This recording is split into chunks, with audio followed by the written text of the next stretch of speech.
જો તમને હવા હોય ને કે હું કંઈક છું, હું જ છું, એટલે અભિમાન હોય તો કાઢી નાખ. વેલ્યુ તમારી નથી, તમારી ખુરશીની, તમારા પૈસાની અથવા તો તમારી પોસ્ટની છે. કોને કહું છું? જેને કહું છું એ સમજી જશે, બાકીનાને જય શ્રી કૃષ્ણ. કોને કહું છું? કે જે લોકો ચમચાગીરી કરે છે.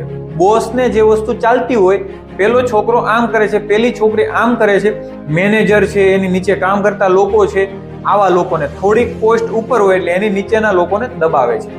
આ લોકો માટે અને બાકીના જે આમ સમાજમાં ઊંચા ચાલે છે ને કે હું કંઈક છું, તો એ લોકોને એટલું જ કહું છું કે તમારી પાસે પૈસા છે ને ત્યાં સુધી વેલ્યુ છે, બાકી તમારી પાસે જ્યારે પૈસા નહીં હોય ને તો એ લોકો તમને ભાઈ શું થૂ કહી દે છે.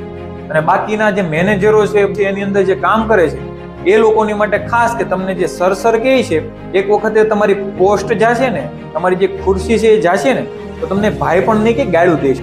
જે કહેવાય છે ને કે ચા કરતા કેટલી ગરમ હોય છે, આવા લોકો માટે છે. એટલે જે લોકોને કહું છું એ સમજી ગયા છે.